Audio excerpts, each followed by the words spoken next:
Hello, beautiful beings, and welcome to the second part of my video about understanding mental illness.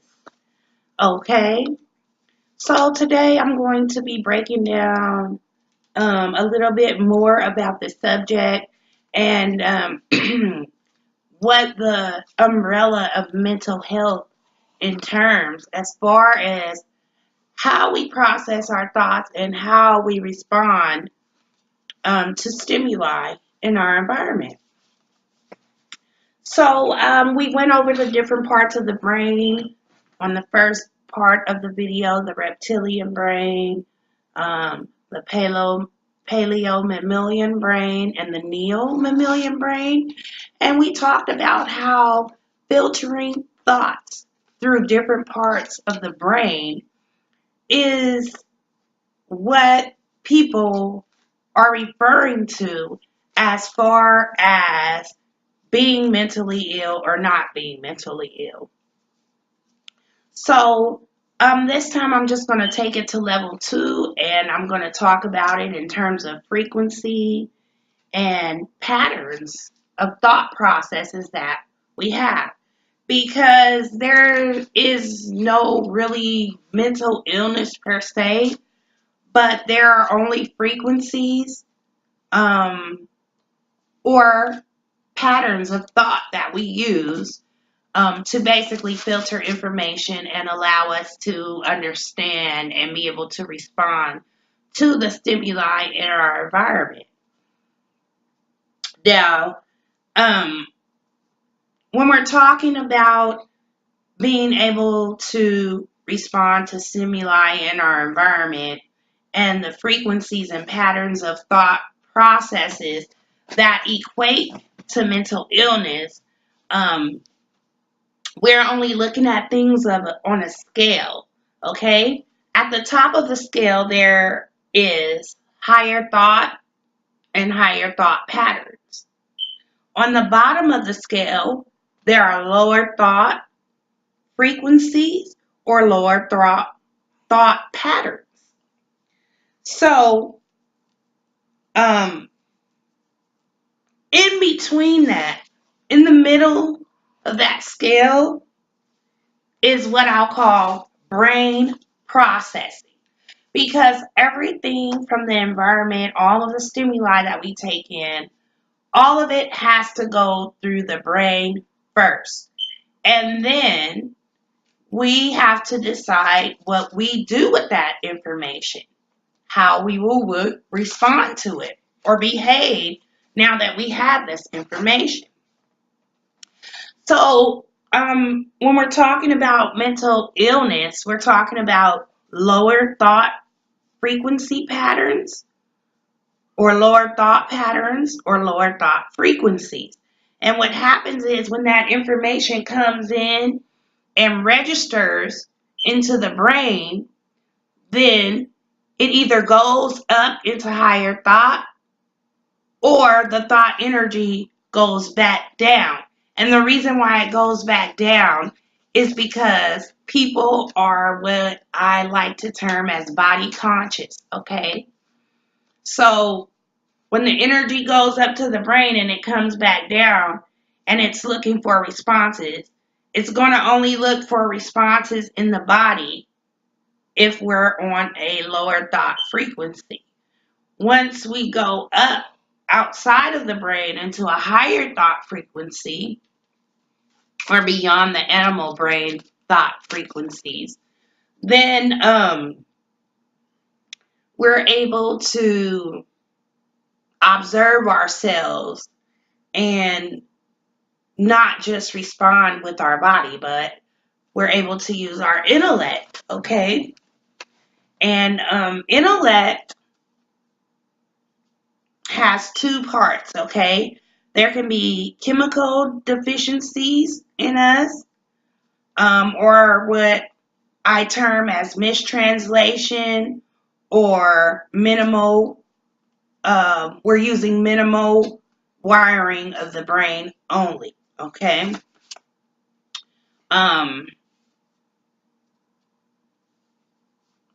When we go to school, let's talk about that for a minute in school, because right now we got a lot of people thinking that there's a lot of conspiracies and things going on in the public school educational system.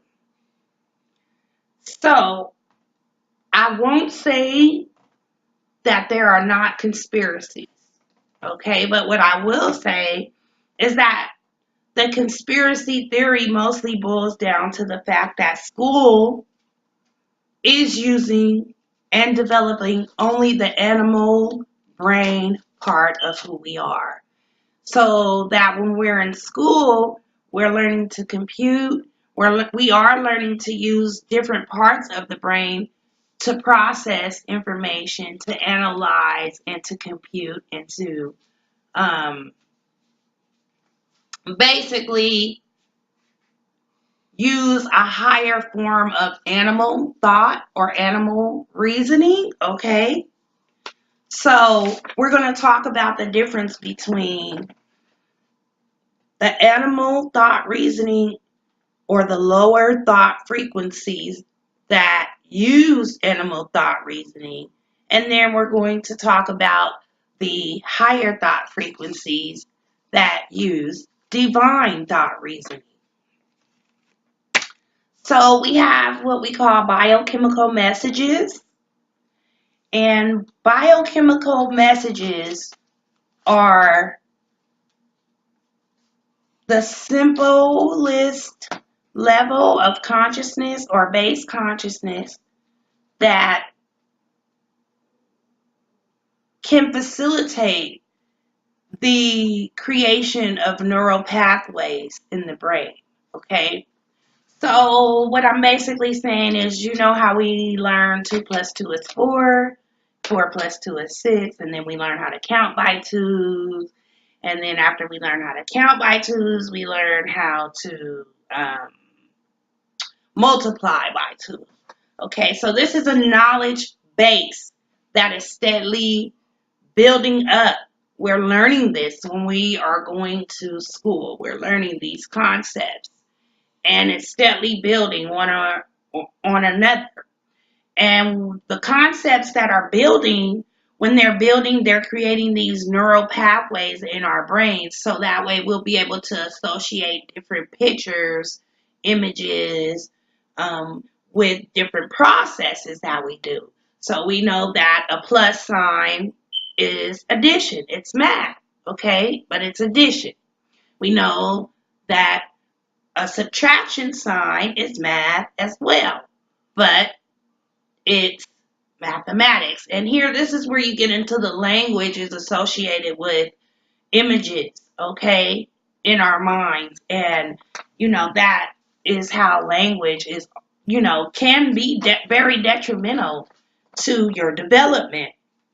But anyways, we have these pictures and all these things building in our mind, and they're creating neural pathways. So that way, when we have to access this knowledge again, our brains can help us do that because it's created pathways, so we can go back down those same pathways and we can be reminded of how to figure something out, or what something is, or what it's related to, all these abstract concepts, okay, that we're taught in school.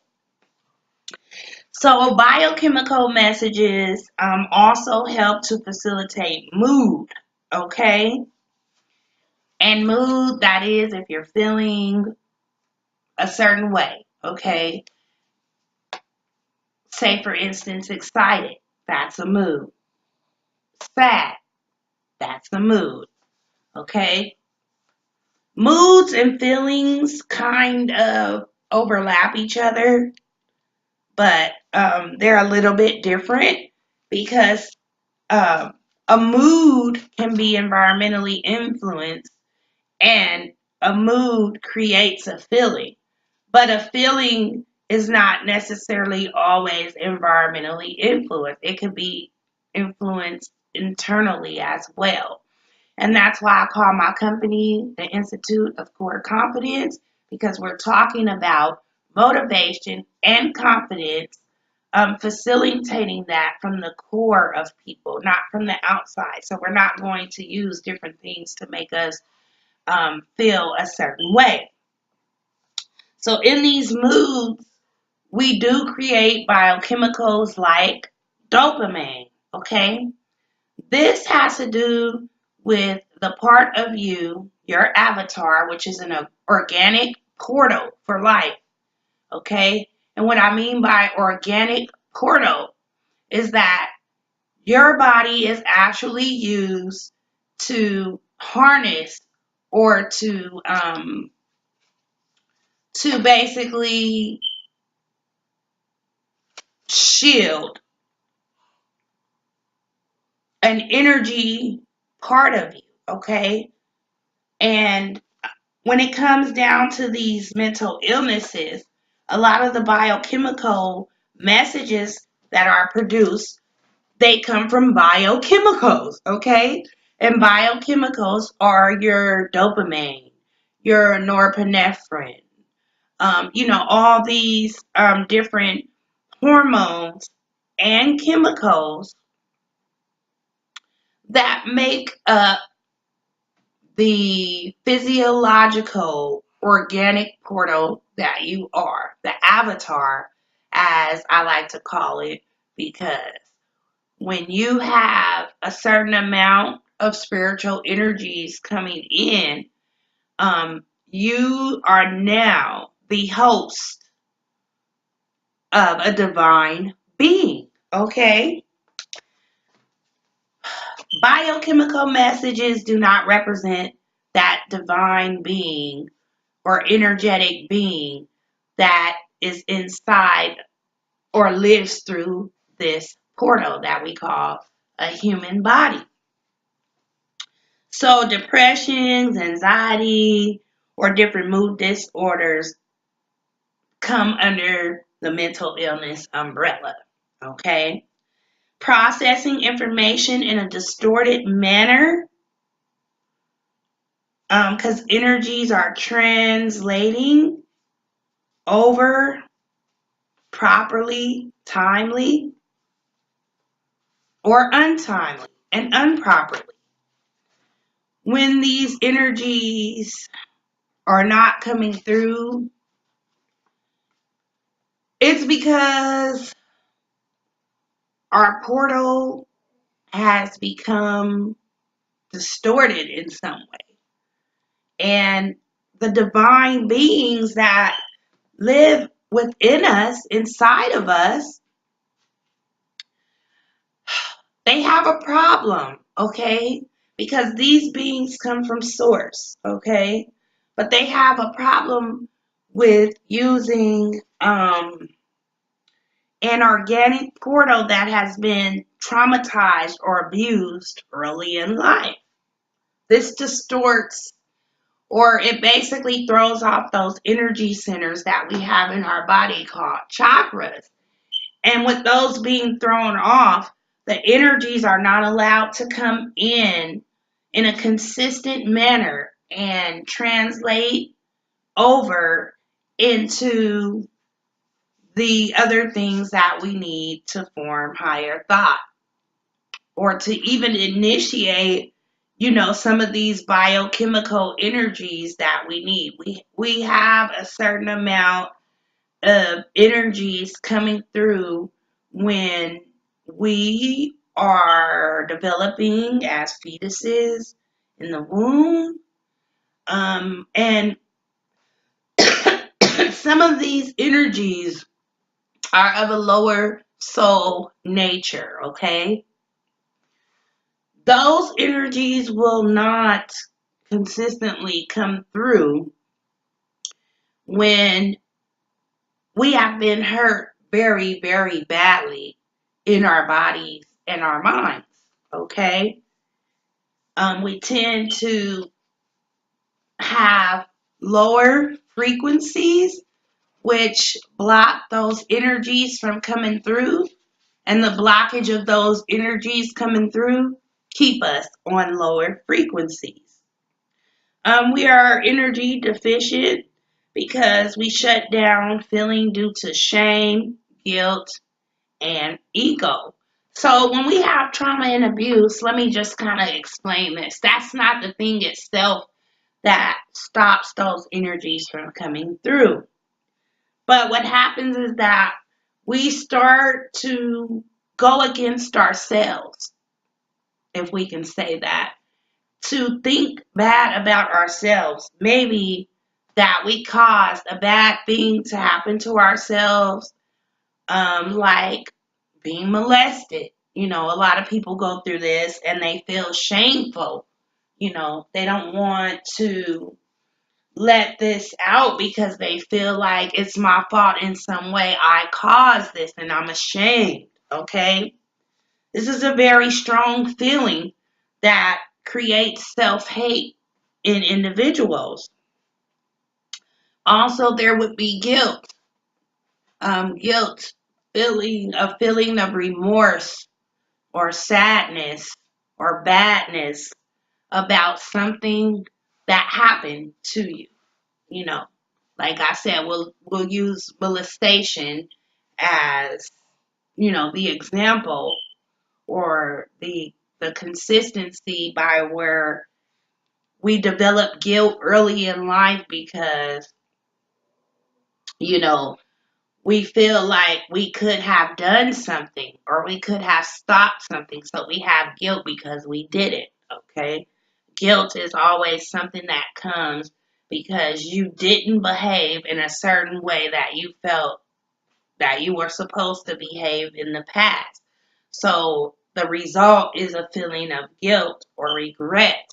You want to go back and fix it, but you can't because of time. Time, makes it to where that incident can only happen, when it happened, how it happened, that time that it happened. So you will try to go back and fix it, you know, in your mind, but you can't, okay, because you're living in a new time.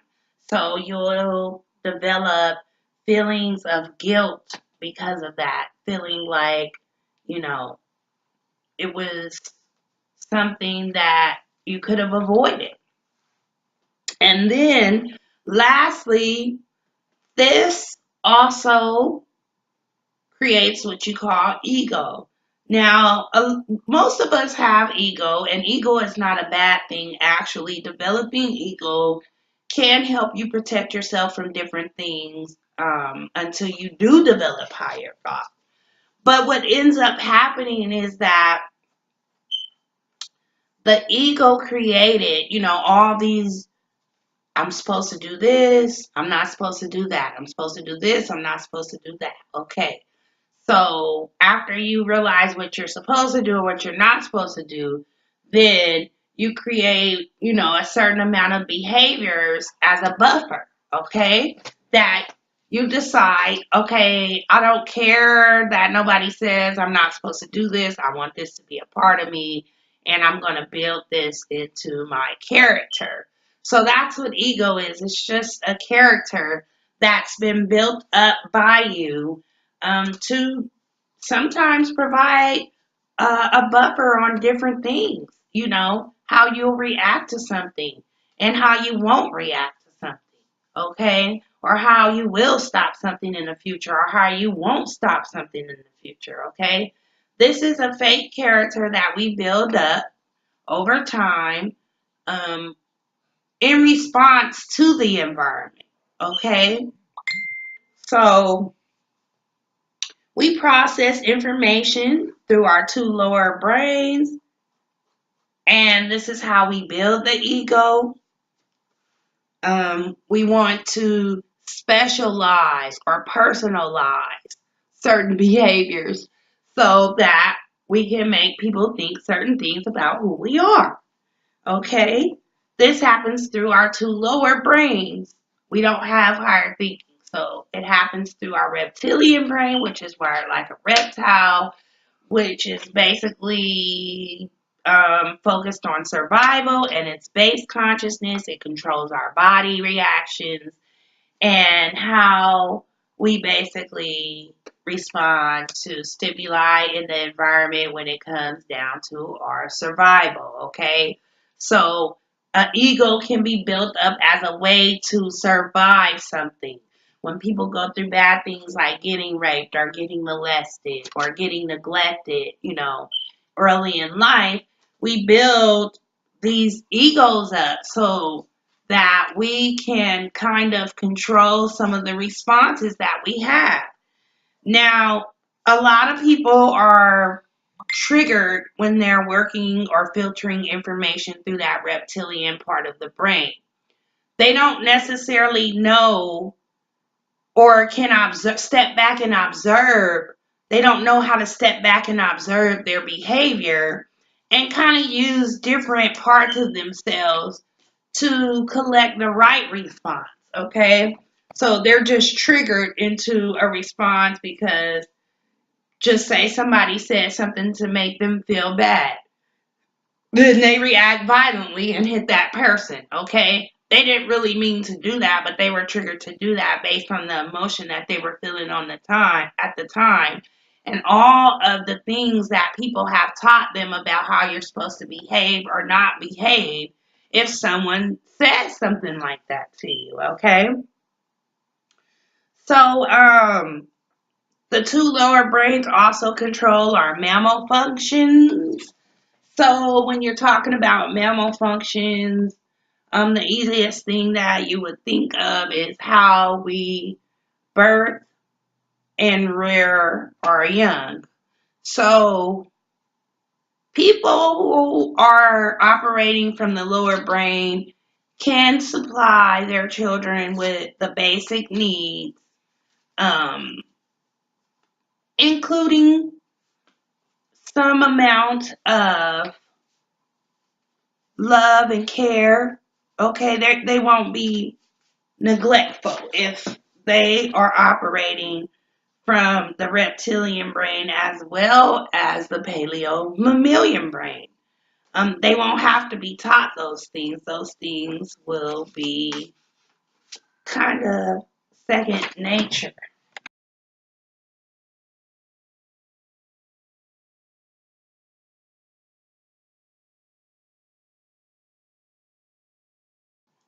So, when you're talking about biochemical message pathways that we're using in those first two lower parts of the brain, um, it's a possibility that those pathways may also be disrupted during fetal development. But that's another topic for another video. And I also want you guys to be looking for my video. I'm gonna come with a video on fusion, and that's going to be about merging those lower thought frequencies with the higher thought frequencies, or ascending, okay, to higher thought, higher beingness. And I'm also going to have a video coming out called Spiritless Humans, which explains about the highest height of ascension and the deepest depth of descension. So, these things I'm talking about, needing spirit to help us facilitate our thought processes, or when we're thinking from the animal brain. That's also, in the Bible when it talks about the flesh warring with the spirit and the spirit with the flesh. So these are a little higher sciences, that we need to see how mental health is influenced, okay? Because right now we're only dealing with uh, basically the psychological science of it, okay? Psychological and behavioral science of it. We're not dealing with the um, spirit part of it or divine part of it. So that would be a more holistic approach to this mental health awareness, because we need to understand that our mental health has various influences, okay? Not just the two that we think of, but we need to look at it in a 3D perspective to understand how, you know, the other part of us is affected by that, okay? And like I said, a lot of people are just body consciousness, so we're only observing that we have a brain and a body, but we're not understanding that the brain is actually a manifestation for higher thought as well. Um, as I stated, we are portals for divine energy, or you can call us or the body basically an organic host in the brain. The body and the brain is an organic host. And why is that important? We talked about the biochemical messages part. That's the body part. Okay. Now, we're talking about the mind part, electrochemical messages that we have coming through us. Some of it is for spirit energy transmission. Okay. Now, when I said that each part of those brains that we have are wired like an animal's brain, like that coinciding animal, then we know that we have a part of us that basically relates to animals and animal behavior and living in an organic place like the earth. Okay. So we also have a root of us that is energetic. Okay. A lot of people call it spirit or soul, but that is the part of ourselves that has possibility or potential for the spiritual roots to develop into something that isn't just a root. It becomes a plant, a producer of some type of other energy, okay? And this requires us to grow our neural pathways, okay? When we grow our neural pathways, and we developed higher thought patterns, um, that is an indicator that we are experiencing fusion. Our fusion begins to take place, or the process of transmutation, okay? And that's transforming our thought energy into spirit energy. This is how we ascend to, higher heights, and we learn how to exist in different realms, and we begin to basically live life through a different part of ourselves while we're still on this planet, okay? And this also has to do with solidifying what people like to term as eternal life. So the road to higher thought or eternal life is a fifth dimensional experience, and it does require one to be open-minded, because when you're talking about possibilities, all possibilities exist, and if you're not open-minded, then you basically limit yourself to only accepting a few possibilities, okay?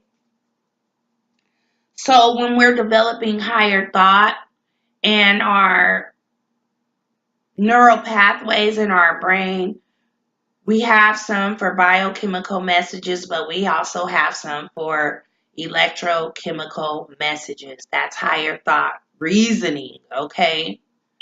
And when we start to develop reasoning, we do have an open mind because we understand that all possibilities exist, okay? We don't have to just use one or two reasons when we have a big grand universe out here. And if we're only on one planet, in one galaxy or one part of the universe, then we're not able to see all the possibilities at once. They become revealed to us over time. When you have reasoning, you understand that, okay?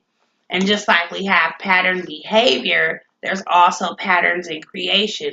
When we start to see and identify with these different patterns of creation, then we have reasons to create higher realities like service to creation instead of service to self. To stop manipulating people or doing things just for money. But the opposite of that would be to experience blockage. Blockage on these energies coming through that increase your ability to reason. So if you think of like teenagers, okay, they have very little energies coming through. In fact, as a teenager, when you hit puberty, your chakras are barely opening. So you're barely becoming a vehicle for these, or a portal for these energies to come through you and actually live. And by the way, these energies, if we can get to the point where we are experiencing higher thought because of these energies, that is when we begin to express what people call God or source, because we are merely microcosms of the macrocosm. That means we're smaller versions of the bigger creator or the bigger reality, okay? So we can express that bigger reality in smaller terms. And, you know, when we do that, we express ourselves as God on this particular plane of existence, okay? But teenagers, they're kind of limited in their reasoning skills, so they do dumb stuff all the time. And it kind of takes a while to develop that, as I stated in the part one video. Sometimes when people get older, they're able to use their animal brain for a small amount of reasoning, or they begin to self-actualize as they get older. And knowledge of self can also help you develop higher thought patterns. Okay, so um, our environment, the way that our environment is operated, that is can also help us increase or decrease our spiritual energies coming through. So if we have one parent that is very self actualized, or they're very spiritually developed, they can pass that knowledge on to their children. Or being around people who aren't very self actualized or spiritually developed, then we tend to get a decrease, in how far up the scale we can go with our thought energy, okay? If it's just going to be animal processing, and getting self actualized for the higher awareness, or if it's going to be more spiritual development that helps you self actualize in the end and understand who you are as an organic portal for a divine being. You're actually hosting a divine being's existence, or your body is the host of a divine being's existence. So, can these different ways that we process thought energy, these different frequencies or thought patterns that people call mental illness, can it be passed in genes? Yes. But however the environment or however the environmental stimuli is, that is what's going to determine whether or not it's going to be expressed. So basically, when you're a child and you come into this plane of existence through your mother, who was a portal also, a portal for you and a portal for her divine entity to dwell within her, um, the way that people treat you and the types of things that you're exposed to for your brain to learn, that is what is going to determine if any type of mental illness or lower thought frequencies or patterns will be expressed, okay? If the environment doesn't support it, it won't express, okay? Sometimes it can express if there is some sort of disconnect with processing energy, and like I said, that the thought energy that can happen inside the mother's womb. And I haven't completed all my research to prove that yet, but I'm absolutely positive that things that a mother goes through while she's pregnant, because those brain internal brain wiring and stuff like that is forming, um, that can also result in deficiency in those neural pathways we talk about, that where the biochemical messages and the electrochemical messages are firing off, okay? Um, we can have a certain amount of self-knowledge, as I stated, um, that can connect us, better with our environment.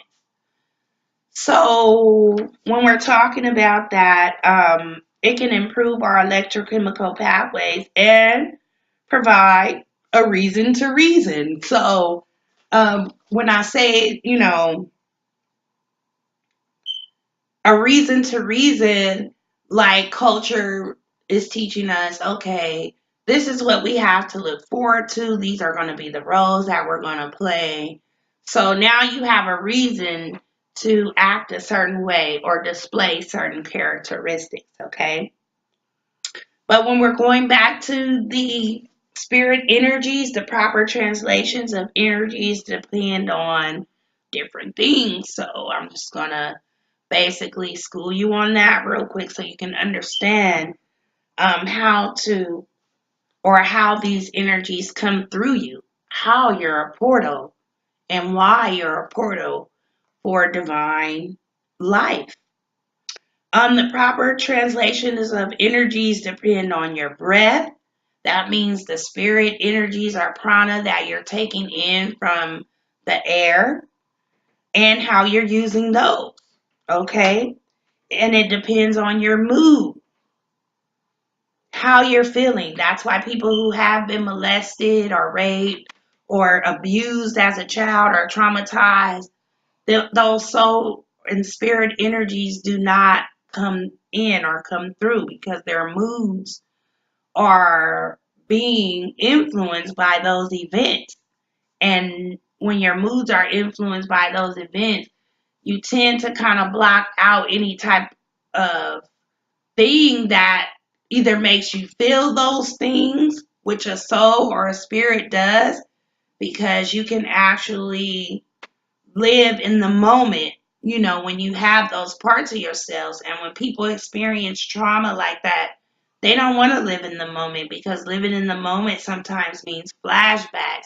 It means reliving those, type of feelings that those things gave you, okay?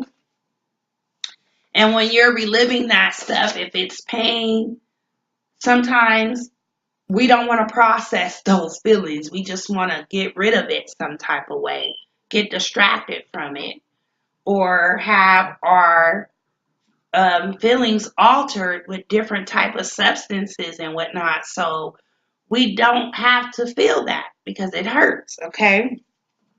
We don't want to hurt, okay? When we hurt, that is when we do begin to um, open ourselves up to different emotion, okay? So different types of emotion we're not processing if we want to keep our minds at a certain frequency or a certain state where we're not going to think about that, okay? Because thinking about these things will make you begin to filter it through different parts of the brain and process it, okay? So our emotional energy must be processed, okay? We have to feel these things. We have to live in the moment, and we have to be honest with ourselves about our experiences, okay? We have to do that so we can balance our moods. We can't get to where we want to go if we don't know where we're coming from, and we don't know where we're coming from when we're steadily distracting ourselves or using things to numb us down or dumb us down, okay? And we have a lot of that going down. Being dumbed down is, what we call, what we say that there are certain conspiracies to supply that experience for us to be dumbed down. And being dumbed down just means that you're you feel some type of way, so you create a behavior to make yourself feel better. So you feel sad, you eat food, or you feel sad, you eat sugar.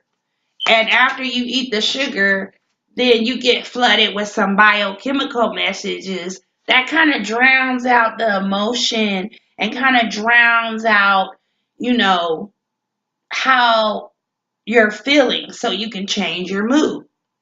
And that's how people begin to become environmentally dependent or chemically dependent on drugs or different things in the environment to make them feel better. And then they start developing things like weight problems, different attitudes, different disorders, like say obsessive compulsive disorder, and just different things like that. Because now they're filtering their they're filtering information or stimuli from the environment, and their only purpose is to survive, okay? And some people get into depression so bad where they feel like they want to commit suicide and different things like that. And that is why that happens, because they get stuck in that reptile brain because they want to stay on survival mode. So, hey, whatever you got to do to make yourself feel better so you don't feel like you want to kill yourself or you're a bad person, do it. If that means, eating some sugar, why not? Taking a pill, why not? Taking a drug, why not? Watching some TV, why not? Okay? So these are unbalanced ways of dealing with things because we are just using the environment to help us feel better. And we have to use different parts of ourselves to work towards influencing ourselves so we have better motivation and we know how to get ourselves out of that thought pattern and basically transform or transmute our thought energies into something higher. Okay, and so this is the last part of it. We need our spiritual brain for higher thought processing. Our spiritual brain is our spirit, okay?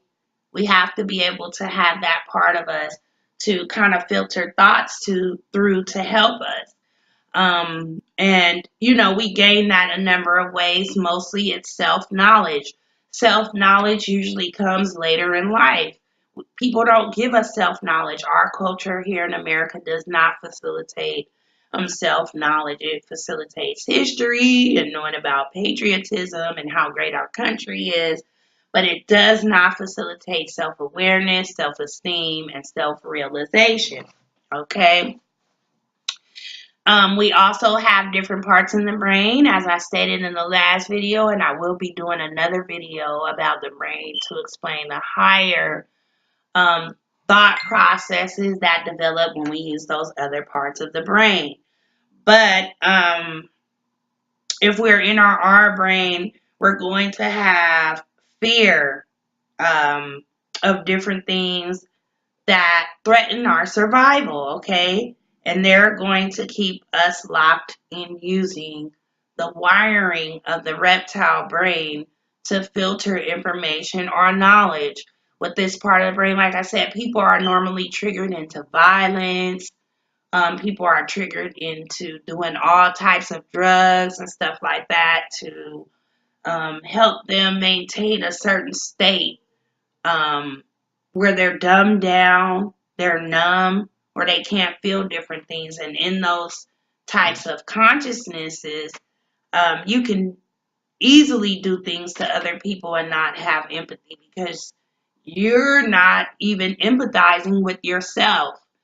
You can easily do things in those states of consciousnesses like hit people or kill people and stuff like that just to stop something from threatening your own survival, okay? And then with this base consciousness, we also have the two higher parts of our brain that we can develop. And without the spiritual part of oneself, people become things like psychopaths, okay? Because they're dependent on intellect to carry them through. They think that they're smarter than certain people, so they won't get caught. And they don't have empathy because they are basically environmentally controlled, and something about what they're doing helps them feel better. So they'll keep doing it. That's why we have things like serial killers, okay? Um, as I stated, culture, and I want to put emphasis on this, culture and not religion is the bridge of self-actualization. Um,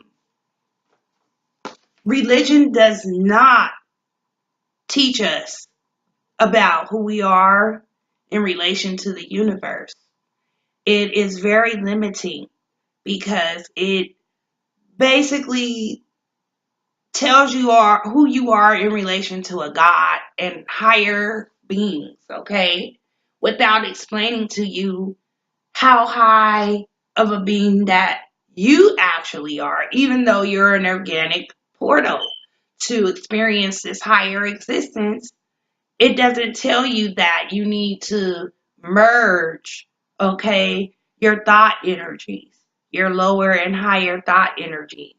It doesn't tell you that even though you have this lower part of yourself, it can help you, it can assist you in certain things. It basically tells you to get rid of this dark part of yourself, and that dark part of yourself is the center, and it's a part of the human being that is bad, evil, something to be ashamed of, feel guilty about, or basically get rid of, okay? So we know people termed mentally ill are on lower frequencies or thought patterns. They had possibly been born with inability to process higher vibes, or they learned that through their environment. They only learn to process lower vibrations or lower thought frequencies. Trauma and abuse is the reasons the environment makes people mentally ill, okay? And most mentally ill people are not processing with their spirit energy, okay? They're not using their spirit, their spiritual side to process things if they haven't been traumatized or abused as a child. If they have, they're probably unable to do it because of learned behavior and learned mental thought processing, okay, that they picked up from the environment. Um, so this is basically what mental health consists of. This is what mental illness consists of. And this is how